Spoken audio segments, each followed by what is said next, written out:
Hello and welcome to another episode of the Gaming Gang October Spooktacular 2023. The witching hour has struck in the Chicago area for October 11th, and I'm your host, Jeff McAleer.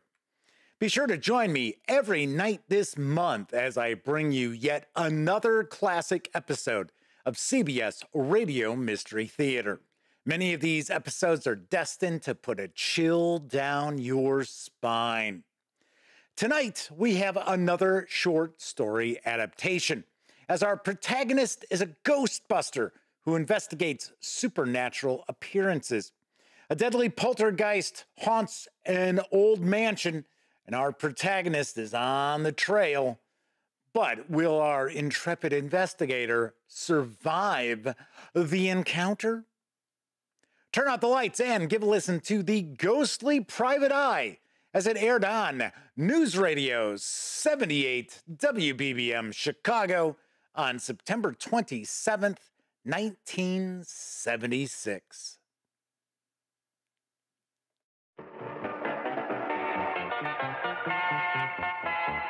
We're those news people. CBS Radio for the Midwest. Newsradio 78 WBBM Chicago. The CBS Radio Mystery Theater presents...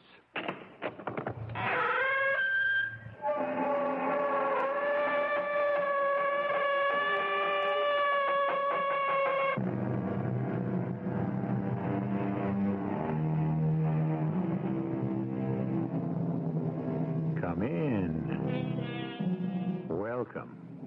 I'm E.G. Marshall. It was Oscar Wilde who wrote, in a surprisingly gentle and almost naive tone, "Death must be so beautiful, to lie and listen to silence, to have no yesterday and no tomorrow, to forget time, to forgive life, to stay at peace.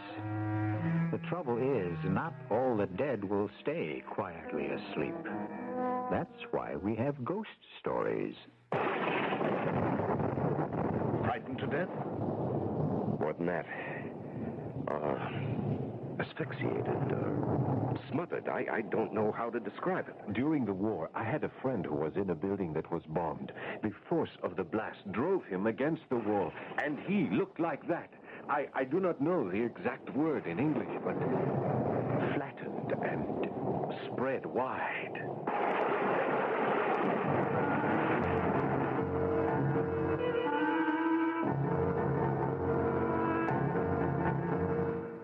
Our mystery drama, The Ghostly Private Eye, was written especially for the Mystery Theater by Ian Martin and stars Larry Haynes. It is sponsored in part by Buick Motor Division and Anheuser-Busch Incorporated, brewers of Budweiser.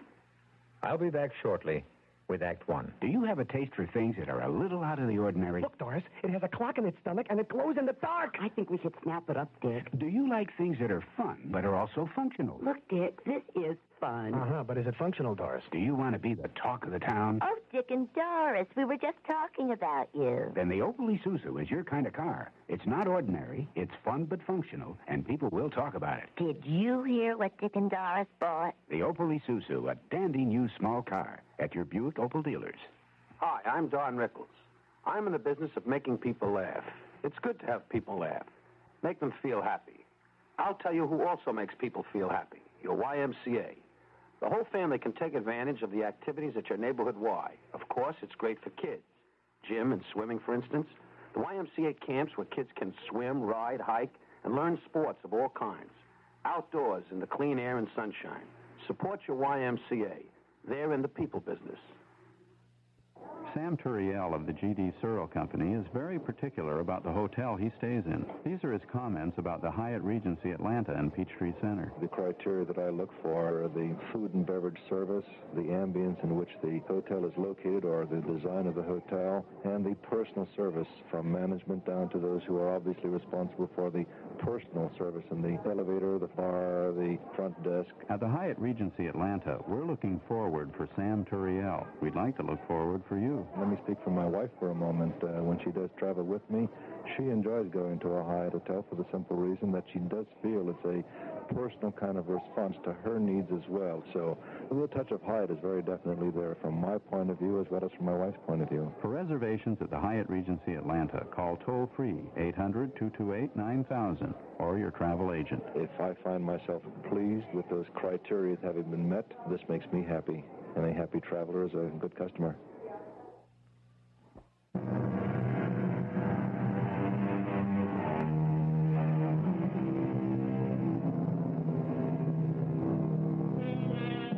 Whenever the argument about the oldest of professions arises, along with the prostitute, the actor, the moneylender, and others, certainly we must include that of the private eye.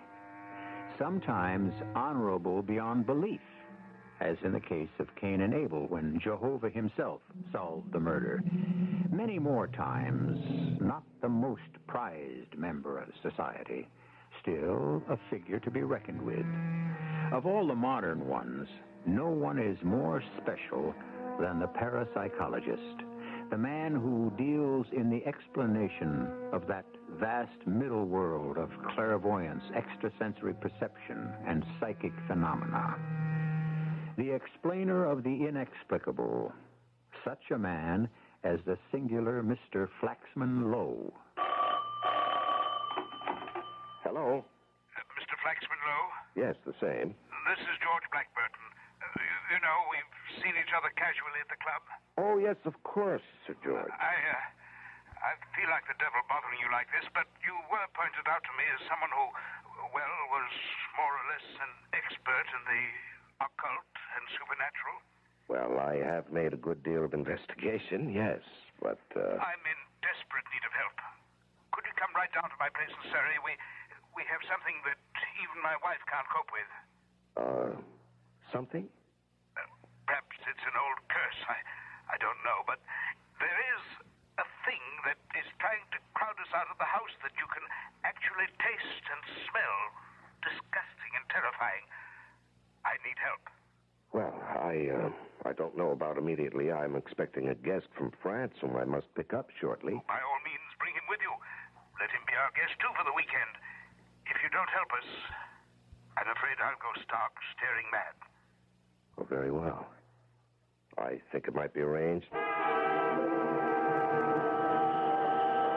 Monsieur Lowe, I recognize you from your photograph. Oh, my dear boy, you must be Professor Jean Thierry. I am. Well, you look young enough to be my son, and with such a formidable academic background. As I come to meet you, I am a child at the feet of the master. Oh, now you make me feel like the all-wise spirit. Well, are you not the king of ghost killers, the master of the spirit world? Oh, scarcely. I'm a child in the wilderness of the afterworld. And, at the moment, an embarrassed host. Oh, why? Well, what would you say if instead of taking you home to my comfortable fire, as I'd planned to, I whisked you off instead into the depths of Kent for a weekend at a haunted house far beyond your belief and which even stretches mine? What would I say? What am I here for? Well, so we stay right here in the station and catch the next train for Yand Manor House. We had corresponded for years, the Dr. Flaxman and I, and the quality of his mind was such that I had been most eager to meet him, to argue vis-à-vis our contrasting belief on the matter of life after death. So what matter that our first conversation was on a train headed for this house with a strange name, Yand Manor House. This house that you have been asked to investigate, it has a ghost? Oh, most definitely, yes. Is it any specially convincing ghost? Well, I think you'll find that it is. Then you are promising me an exceptional adventure. One not without a great deal of danger. Well, I can't judge that, though, without trying, can I? Well, that's the nature of contact with the world beyond. But first you must prove it to me. I simply do not believe in ghosts. Or spirit manifestation, occult phenomena, whatever is the rubbish bin into which most people throw any belief they cannot understand. Well, this Rubbish heap is what I spend my life investigating. Chacun a son goût. To each his own. And yet, are we all so sure and secure about what we think we know? I realize that you're aware of I've had some considerable success searching through the trash that most people discount. Well, what can I answer? That I rebel against the whole idea? After all, I have no experience in these matters, except vicariously through studying and reading. Very well. And now you're about to have some first-hand direct experience, which I hope you will not come to regret. We went straight to Yand Manor House, certainly on my part totally unaware of the terror that was to face us, and of a gaping world of swirling doubt, bottomless, and as insecure as that dreadful dream of falling from incalculable heights to impossible depths, a dream beyond belief that was to haunt me the rest of my days. We were met at the train by Sir George and quickly transferred to a large and luxurious landau with a magnificent pair of horses. I had been prepared for something quite magnificent when we approached Yand Manor House, but actually it was not so impressive compared to the property that surrounded it. A square brick house, notable only for a strangely out-of-character building at the end of the garden that was unmistakably a mausoleum. But our hosts I found quite charming. Your rooms are comfortable, I hope, Mr. Lowe, Professor Thierry? Oh, I find mine even better than that. Cozy. Oh, yes, mine too. I feel quite at home. And you need have no worries. I swept them myself. What Cynthia means is that she has, not literally swept them for dust, but for any sign or evidence of supernatural occupation or presence. I assure you they're quite clean. In fact, I've combed the whole house, and there's not a jot of evidence that any spirit forces or spectral emanations exist. Save for, of course, the den. I'm a psychic, too, you know, Mr. Lowe. Oh, well, you flatter me, Lady Blackburton. I don't consider myself one, only an investigator of psychic phenomena. You do not believe in the spirit world? Ah, that's a different matter. I think you will find, Madame, that he is a true believer. I am the fly in the ointment. Well, monsieur, before you leave Yand House, I can promise we will have made a true believer of you. Well, you sound almost as though you enjoyed this ghost, which so concerns your husband. Oh, no. No, this is something malignant, destructive. It must be exorcised. I tried to reach it through spiritualism, but without success. I only hope that with your help, perhaps we can. May I ask when we're to see the room? We're waiting only for my nephew, who'll be joining us for dinner. We will be 5, the Pentateuch, the perfect number for a seance. One reason why we were delighted when you asked if you could bring a guest, Dr. Lowe. I only hope, Madame, that I will not be a limiting factor. We ask only for your cooperation. I feel quite sure we'll end up by winning your belief. Ah, that'll be Charles now. Don't you think, my dear, it might be a good idea for us all to go straight into dinner? I think perhaps it would. Gentlemen, will you join me? There had been a curious little family byplay between Sir George and his wife, which was soon explained to me after I met Charles Volney. He was a large, heavy young man with an athletic build. I can't say I found him an attractive personality, but what was most noticeable about him was that he was already on his way to another evening, which could only lead to a hangover in the morning. Well, so, Aunt Cynthia, we're to have another table-tapping session? Charles, I won't have you talk to your aunt that way. Well, good Lord, Uncle George, has she really got you believing in all this twaddle? The strange things that happen in that room can't be taken lightly. He doesn't really take them lightly at all, George. The bravado is just to cover up his own fear. Rubbish, Auntie. Some wind blowing down the chimney, rustling the ivy and swinging something loose against the window, or the creaks and groans of this drafty old house. Nonsense. Are Are you seriously interested in all this balderdash, Dr. Lowe? Well, yes. After all, I have made it my life work. Yes, of course, but to expose frauds and to show up fakers. In part, yes, that is a byproduct. Now, you're not going to tell me you actually believe in bits of ectoplasm bumbling about, groaning and clanking chains. May I quote you from Hamlet? There are more things under heaven and earth, Horatio, than are dreamed of. Oh, Lord, I'm in a nest of nuts. No, not quite. You have another skeptic at the table. Ah, Professor Thierry, huh? Yes, you see, we're a good balance. 2 for, 2 against, and Sir George somewhere in the middle. Well, I'm not so sure anymore, Flaxman. Not after the last experience. The one that sent me scurrying to you for help.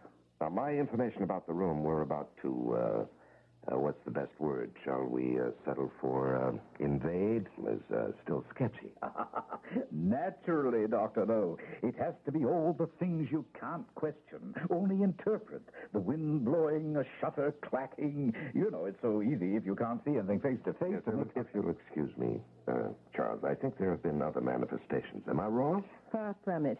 Hearing and seeing are not the only senses. One can actually feel the presence. Oh, it's all in the mind. It's a lot more than that, damn it. I tell you, one can smell it. Smell it? The fetid odor of death, the grave and decay. It's not only smell, but taste. If it runs true to form, after a certain hour, none of us will be able to remain in the room. Why? Because, my dear nephew, we shall be crowded out. But why would this presence, or whatever it is, want to, your strange phrase, crowd anyone out?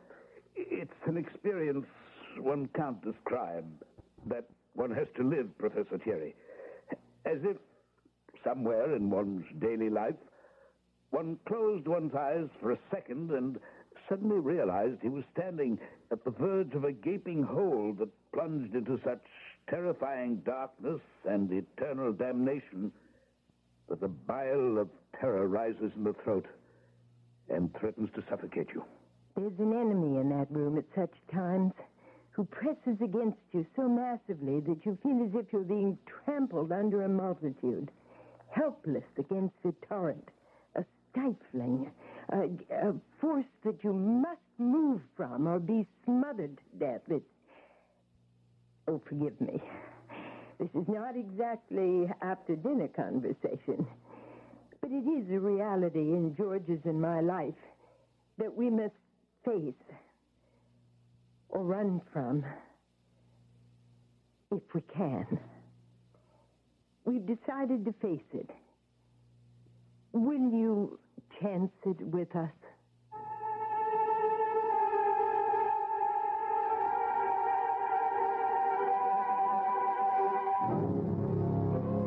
We have gotten ourselves involved in something this time around, haven't we?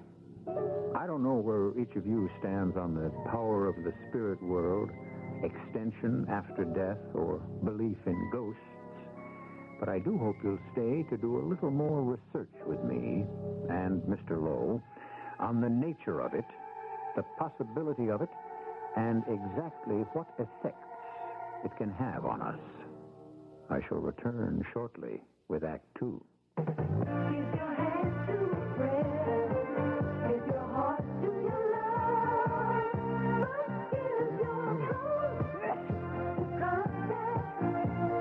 Here in my hand is a little capsule. It's tiny, yet it contains enough cold medicine to help relieve cold symptoms caused by every known virus. Every known virus. It's Contact. The same 12-hour Contact you can buy. This year, Contact with its tiny time pills will touch more lives, help more colds than any other cold medicine, tablet or liquid. Think about that next time you're sick, sneezing, dripping, or clogged up. Then let us help you with real medicine, like Contact. We're number one in the whole world, for good reason. Give your hand to a friend. Give your heart to your love. But give your heart to Contact. It works all day, all night. Take home is direct. Take a close look at your next auto or appliance repair bill. What you'll probably see is something like this. $12 for parts, $22 for labor. True Value hardware stores can help you cut those labor charges down to nothing. They offer a True Test 11-piece standard or metric socket set for just $15.50 each. So you can start doing those auto and appliance repairs yourself. The True Test standard socket set includes 7 sockets, a spark plug socket, an extension, a reversible ratchet wrench, and a case. The metric set has 9 sockets, a ratchet wrench, and a case. Counting the price of a True Test socket set, plus the other parts and tools you need, you can match the mechanic's price for a tune-up. And the next time your car needs a tune-up, all you will have to buy is the parts. Let True Value hardware stores help you save money on home and auto repairs. Get a True Test 11-piece standard or metric socket set for just $15.50 each at participating True Value hardware stores.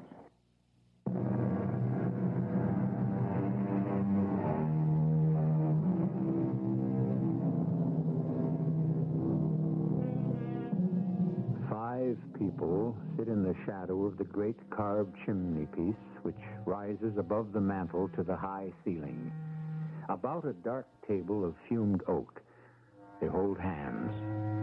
4 of them watch Cynthia go into trance and wait for the manifestations from beyond.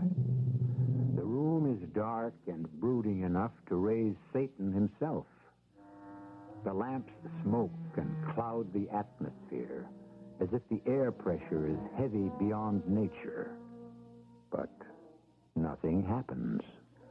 Whoever you are, wherever you are, we are trying to reach you. Can you not answer? Answer. No. Not tonight. Tonight I can't do it, George. There are forces against me. I don't know what it is. Break the circle. Bring up the light. I will, Cynthia, my dear. And rest. Relax. Cynthia, you extend yourself too much. I'm all right, George, yes. But I must rest now. If you'll excuse me, We may not have raised any wandering spirits inside, but we seem to have created some outside. If you'll excuse me, I think I'd best see Cynthia up to bed. please give my apologies to our guests. Hush, Cynthia. Don't worry about I worry about what I must. Did you ride over, Charles? Oh, yes, honey. I don't want you to go back in the storm like this. You must stay. Any one of the rooms in the West Wing, they're all made up. Now, don't you worry about me. But I do. Very well, Auntie. I promise. Come along, Cynthia. Charles, since I'll not be down again tonight, will you see to our guest needs? I also promise to be an excellent host, Uncle George. Good night. Good night, Lady Blackburn, Mr. George. Good night. Well, gentlemen, what should it be? Whiskey, gin, brandy? No. For me, nothing. It was a long journey from Paris, and this afternoon's trip had finished the job. I am exhausted. No, I don't think I want any either. Why don't we all just go up to bed, huh? Ah, yes, bed, sleep. Those I welcome. But, I'm not going upstairs. Well, you're not going to ride home in weather like this. No, Mr. Lowe. I'm going to spend the night, right here. You mean in this room? That's right. Either I will sleep the sleep of the unrighteous, or if I'm wrong and my aunt's right, I'll have some company.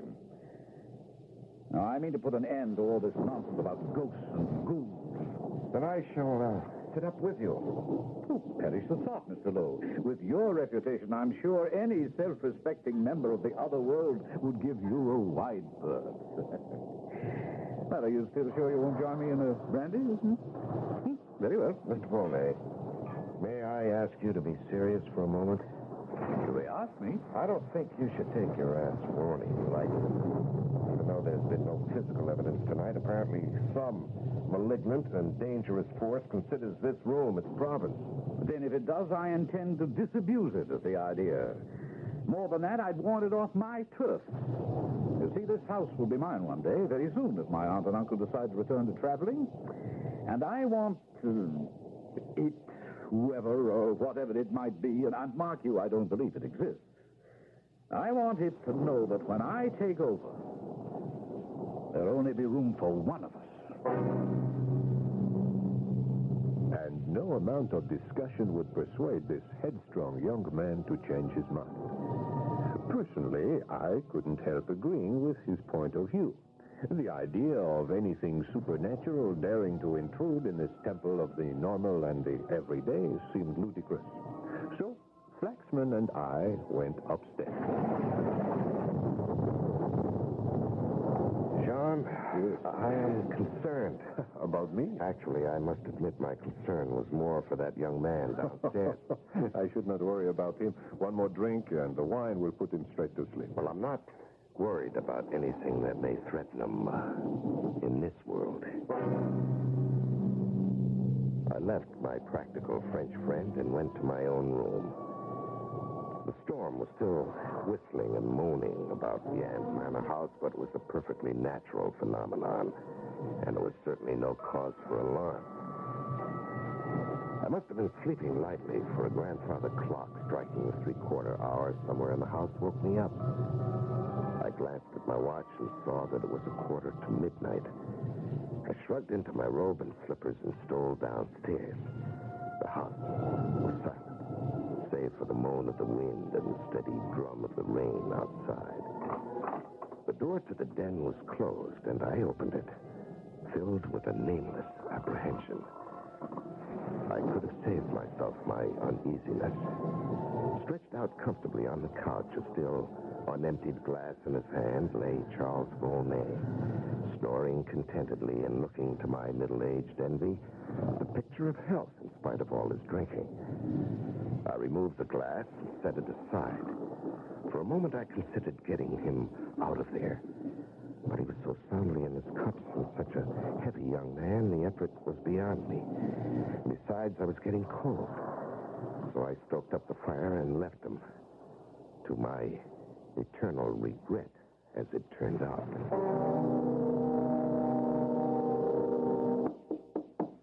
Dr. Lowe. Dr. Lowe. Yes. Just a moment. Be right there. Oh, come in. The door is open.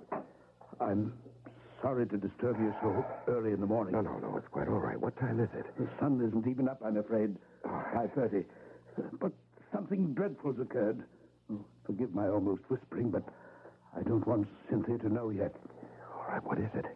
It's Charles. Hello, forgive me. I thought I heard an urgent knocking. Do I intrude? Quite all right, Professor. Everyone must know sooner or later.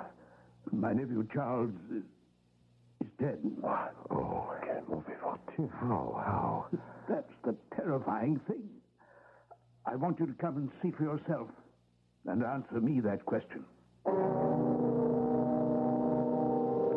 I followed Dr. Lowe and Sir George downstairs to that terrible room. Except that the fire had burned out, it looked much as it did when we all had left the night before. Except for Charles Volney.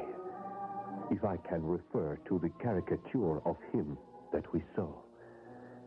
He was braced in the corner between the window recess and where the chimney jutted out, as if he had tried to escape and been glued there by some giant force that literally crushed him. His face was suffused with blood, his eyes starting from his head.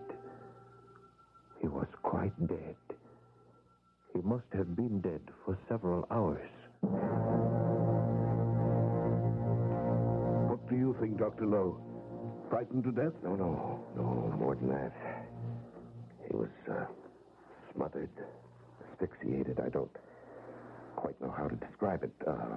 Pressed to death almost. Yes, once during the war, I had a friend in a building that was bombed. He was not injured directly. Only the force of the blast within a confined space drove him against the wall and somehow flattened him. He was spread wide. Good Lord.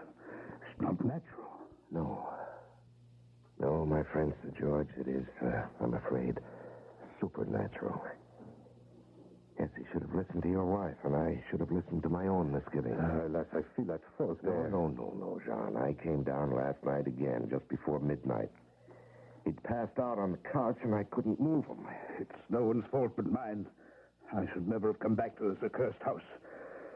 And I'll call Mr. Bunbury. He's our local superintendent of police.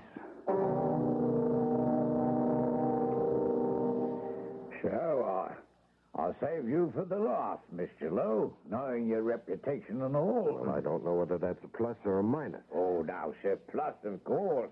And not that I understand some of your investigations, but you stand very high at Scotland Yard, very high. Thank you. Now, I've checked out the servants, and they can all alibi each other for one reason or another. On the other hand, I can't seriously imagine a suspect among all of you in the main house here, even admitting that Sir George, and particularly his lady, are a bit of a rum go, both of them. Oh, but particularly her. Are you referring to her belief in spiritualism, Superintendent? That'd be it, sir. And then, a couple of things Sir George told me. Oh, may I ask what? Oh, my intention is to tell you. That's why I brought it up. First off, he said he came down here by candlelight and found the deceased. Mm-hmm. But that before he did, passing the mantelpiece, the candle went out, just as something like, well, in his own words, something spectral brushed across my cheek, and I saw in front of my face 2 barred eyes looking at me. Barred eyes. Now, what does that mean? Oh, that's exactly what I asked, sir. And he replied, eyes that looked at me as though through the bars of a cage. And then I was conscious of a strange, flat taste in my mouth and the odor of damp and decay.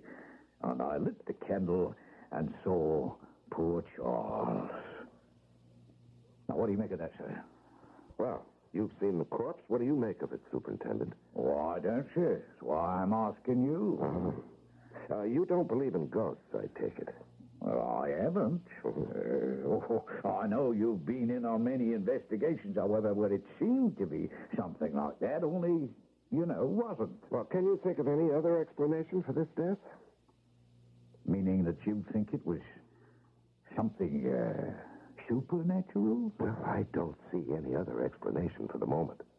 Oh, I wouldn't think that would quite satisfy my superiors. I mean, it's quite clear the chap couldn't have killed himself, you see. So someone else has to be guilty. And I hope for everyone's sake we can find out just who. It was sheer inadvertence that I happened to be in the solarium right off the porch where this interview took place. Or was it?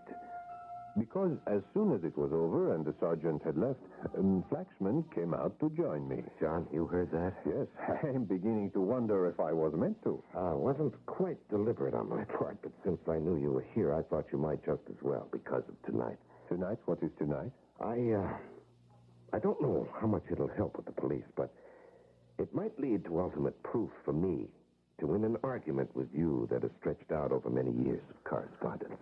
I am still in the dark. Well, as I or we may very well find ourselves tonight. Where? In the room where Charles died.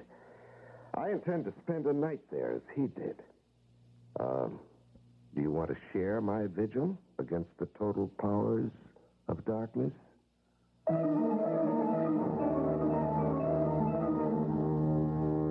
And as Professor Thierry regards his brilliant but strange friend and intellectual enemy, remembering the horrible deaths he has seen one man suffer, but pondering the challenge of ultimate proof on a basic principle, I must leave them, and you, till I return with Act 3.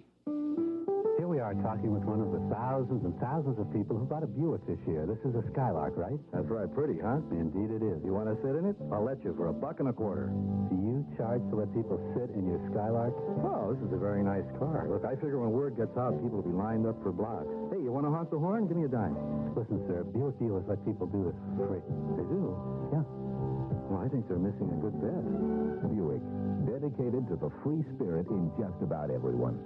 Of all times to get hemorrhoids, why? Pregnancy is a major cause. What helps? Well, since you're expecting, ask your doctor before using any medication. My sister used Preparation H. For many women, Preparation H relieves occasional pain and itch for hours. Sounds good. Preparation H does more.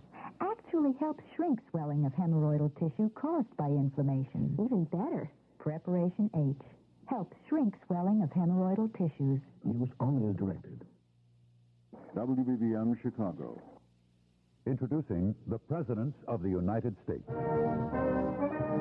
37 men in line unbroken had solemnly sworn to preserve, protect, and defend the Constitution of the United States. Who were they? What were they really like? What did they accomplish? Time magazine invites you to meet them in its special report on the American presidents, a time-sized paperback with Theodore Roosevelt on the cover.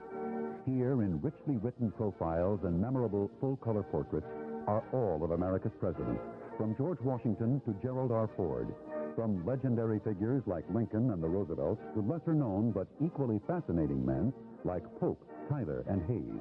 37 men in all, whose personalities, hopes, and achievements helped shape our nation. Don't miss this special report from Time. You'll catch up on 200 years of American politics, and we promise you, you'll never again forget a president's place in history. The American Presidents. It's on sale now at newsstands everywhere.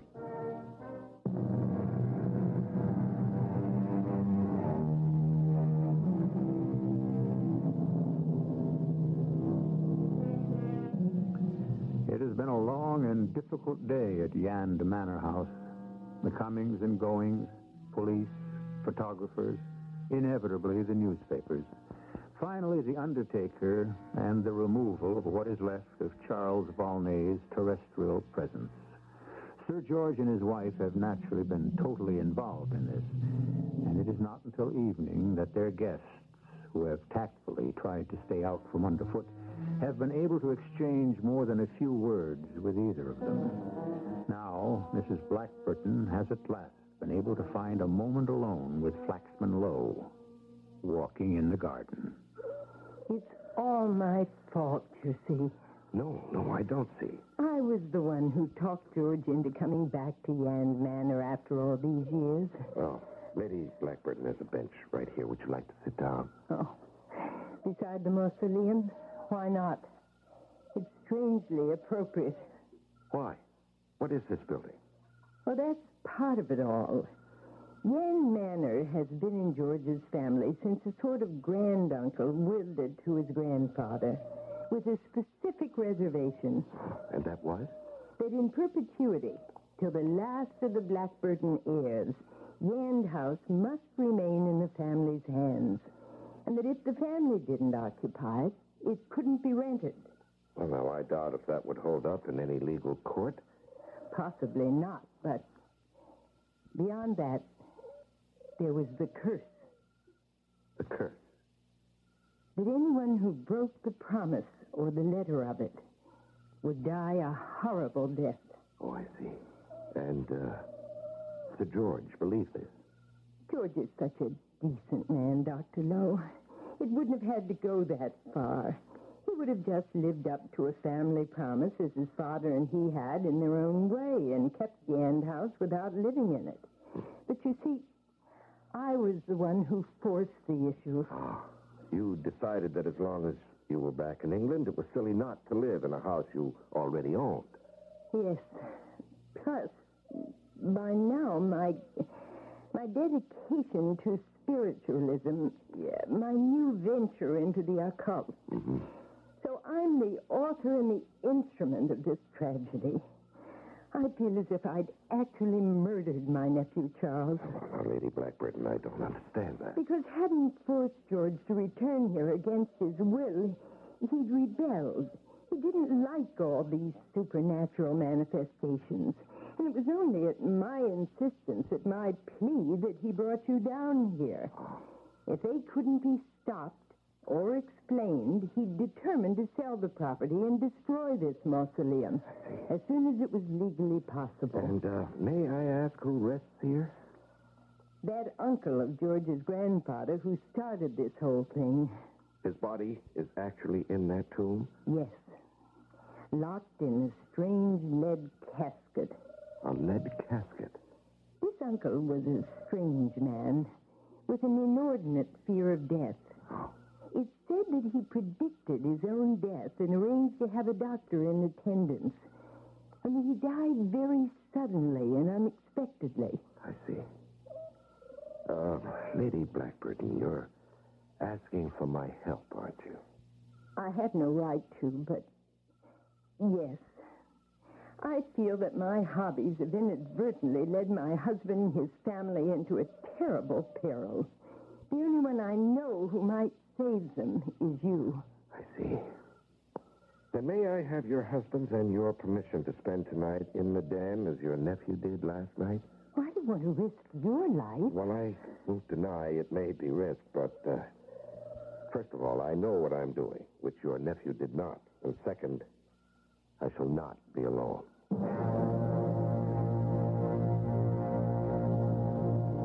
And so it was we came to that fateful night. My friend Flaxman Lowe and I entered that fearful room, closed the door behind us, and settled down to challenge whatever malevolent spirit he thought still occupied it. I was still skeptical and remaining to be convinced. This is the account of that evening. It was very different from the night before. No wind was stirring. It had been a beautiful sunset. There was no need for a fire. And for some time, after long discussions, John, Peary, and I were sitting quietly. All of a sudden, he rose. I'm thirsty. Would you like a drink? No. Thank you, John. I want to have all my senses alert. I meant only plain water. No, thank you. Oh, what an abominable taste. What, the water? No, I haven't touched it yet. It is as if some horrible fly has flown into my mouth. It is disgusting. Yes, like a fungus growth. Yes, repulsive like that. Yeah, I ask only because I feel the same. Well, I think you're about to be convinced. You don't mean that. Why did you put out the lamp? I didn't. Light the candle beside you on the table. Very well. Tonnerre, give me your matches, Doctor. No, mine are damp. Where are you? I'm here. Oh, it is as dark as Egypt. I am coming. It's so hard to get along. Hard to get along? Yes, I am unable to move. I am suffocating. Where are you? I am here by the door. The air in the room had become palpable to the touch. Heavy, clogging, repulsive, with a sensation of smothering, cold human flesh. I fought against it, gasping for breath. The clammy flesh crowding over me, smothering me like some fat, nauseating humanoid jellyfish. And then, across my cheek, there was a stinging, reaching pain. With my last strength, I fled the terror. There was a crash of glass, a wild rush of air, and I knew no more. When I came to, I saw the dawn was breaking to the east, and I was lying on the lawn of Yand Manor House. Above me was a shattered lattice window swinging in the wind, and clutched in my hand was something dark in color, slender and twisted. It might have been the skin of an adder, a piece of bark rolling itself up like a parchment scroll, or the desiccated claw of some unimaginable beast from hell. I hurried into the house, barely conscious of the smarting pain in my left cheek, fearful only for my friend Jean. I found him unconscious just outside the door to that baleful room, but thank God, alive. Yes, just take it easy, Jean. All right, now, can you stand? Are you all right? Yes. Huh? I think so. All right. You have a bruise on your forehead. Are you dizzy? No, not anymore. What happened to you? I don't know. I was literally crowded out of the room by that infernal thing. What was it? With its damp, swelling flesh, I was buried in that stifling pulp. It pushed and swelled against me, driving me away from you in the dark to the door.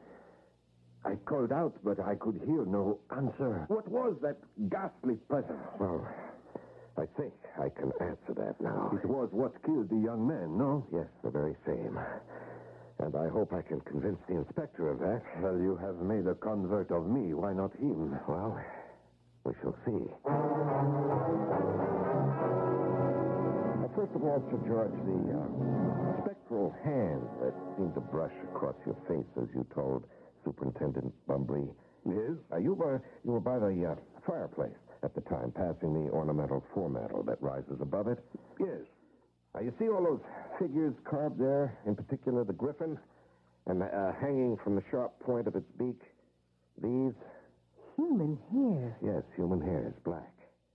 Now, whose would you say they were? Both Professor Thierry and myself are gray. You're light-haired, and your nephew was fair. So George is sandy. Now, who else frequents this room? No one, except the maid, who is also graying. But these are a woman's hair. Why? Why? Because they're long? Well, yes. Uh-huh. And this? What is that? Could I see? Sure. A long, thin object, half brown, half yellow, and twisted like the blade of a corkscrew. I have no idea. Well, suppose I suggest it's a human nail, which time and neglect is allowed to grow to superhuman proportions. Mon Dieu, it would have to be 12 inches long. Nobody but an ancient Chinese mandarin could grow such a monstrosity. Or a corpse who refused to die.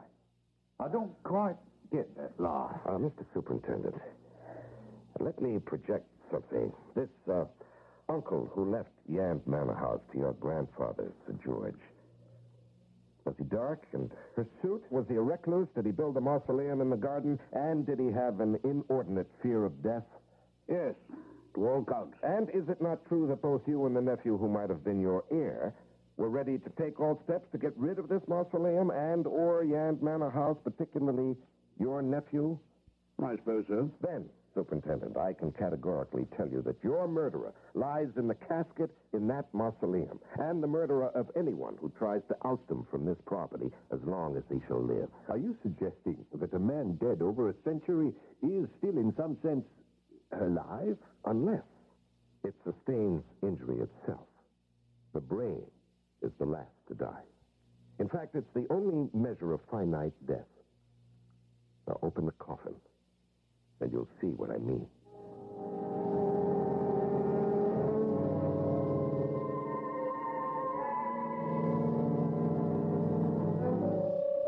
It was complicated, of course, with all the necessary red tape.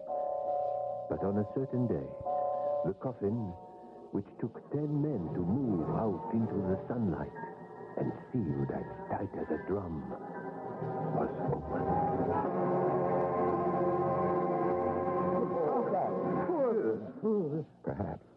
Perhaps, Lady Blackburton. But you see, the urge, the dream, the thirst for immortality persists. His own special coffin, sealed airtight, so confining that when his soul stirred beyond his finite body, he must have had an illimitable desire to expand and choke out anyone who stood in his way. But after 100 years, the flesh, the form, still undisturbed. Except for the hair and the nails and the eyelashes. Look at the length of them. All of them must have kept growing since he was locked in the coffin. Are you suggesting this man was, or is, still alive? In a sense, yes, Superintendent. You see, he seems to have mastered some ancient formula whereby the body is saved from complete disintegration. And you can see that evidence before you. So that closes your case for you, Mr. Superintendent. Now you know how young Mr. Volney met his death. And what about us, Dr. Lowe? Oh, I think you'll have little reason for fear being haunted anymore. You see, in the sunlight, the body already is beginning to disintegrate. By the end of the day, there'll be nothing left but a fleshless skeleton. How can I thank you for what you've accomplished? Now, don't thank me. Fate and the proper relationship of things. God and the world have a way of reestablishing those. And have I convinced you, Professor, that at least there is something beyond your pragmatic values? My dear Dr. Lowe, you have convinced me that you will add another branch to our sciences. But I must admit, you establish your facts too well for my total peace of mind. The remarkable Flaxman Lowe, parapsychic private eye, has been and continues to be a dominating figure in the field of parapsychology and in unraveling its mysteries. or at least illuminating them. If this is a field which interests you, perhaps I shall bring you other cases in the future. Budweiser presents Beer Talk. When you say bud, you said a lot of things nobody else can say. I once asked the Budweiser brewmaster which was best, bottled or draft. He said it depends on what you like. I said I like my Bud in a tall glass with a thick collar of foam. So which was best, bottled or draft? Then he said all Budweiser beer is carefully brewed and slowly beechwood aged the exact same way. So which is best, I asked. Budweiser, he said. Want a cold one? Absolutely, I answered. To which he replied, bottled or draft? I tell you, sometimes you just can't lose.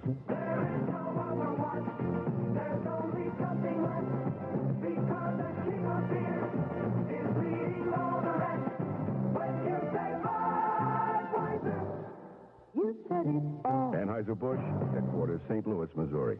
Recently, I came across a little-known organization that is really reaching out to help thousands of children and adults afflicted with serious visual impairments, such as glaucoma. Oh, that I don't do as much as I could or should for worthy causes, and so I offered to say a few words in their behalf. This is Arlene Francis, speaking for the National Association for the Visually Handicapped. This is nonprofit, founded by Mrs. Lorraine Markey, herself a mother of 2 visually handicapped children. If you know someone who needs their help with counseling, optical aids, large print books, and educational services, write the NABH, Box 700, New York, 10016. Funds are badly needed, and they would certainly be very much appreciated. Thank you so much.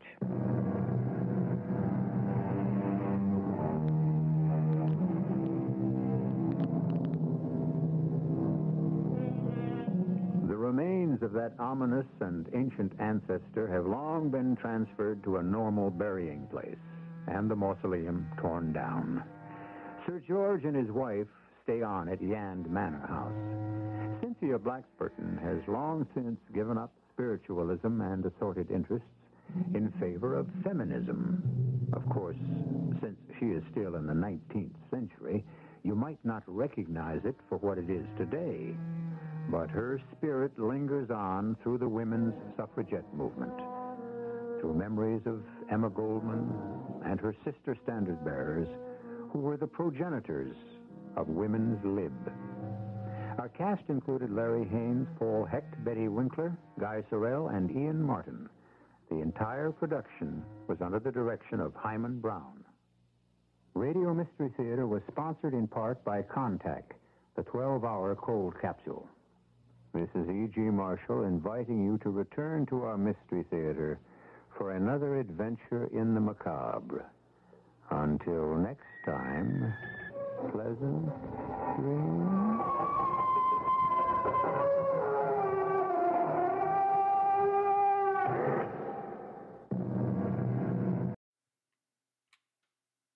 Dr. Flaxman Lowe was a creation of E.N.H. Heron, and tonight's story is actually based on the 1898 short story, The Story of the Yand Manor House.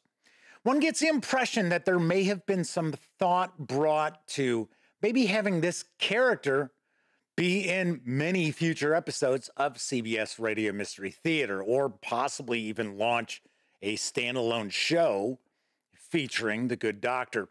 But that was not to be the case. Dr. Lowe does appear in a later episode of CBS Radio Mystery Theater in 1981, but that is it for the appearances of Dr. Lowe. Thanks for catching tonight's episode of the Gaming Gang October Spooktacular 2023. Please join me every night this month for another classic episode of CBS Radio Mystery Theater, drawn from its catalog of 1,399 shows. Be sure to like this video and subscribe to the channel. And if you do subscribe, be sure to ring that bell, because it'll not only let you know when I upload episodes of the Spooktacular, it'll also tell you when my live show, the Gaming Gang Dispatch, streams live here on YouTube Tuesday, Wednesday, and Thursday evenings. And it'll even inform you when I upload other videos, such as my tabletop gaming first looks and reviews. And of course, when you're not watching videos or listening to videos here on YouTube, be sure to visit thegaminggang.com for all latest in tabletop gaming news, reviews, and a whole lot more you will not find here on the YouTube channel. You know the drill. Get your geek on at thegaminggang.com. Once again, I'm Jeff McAleer, and be sure to join me again tomorrow night at the stroke of midnight Chicago time as I bring you The Colony, which aired on November 9th, 1976. And until then, pleasant dreams.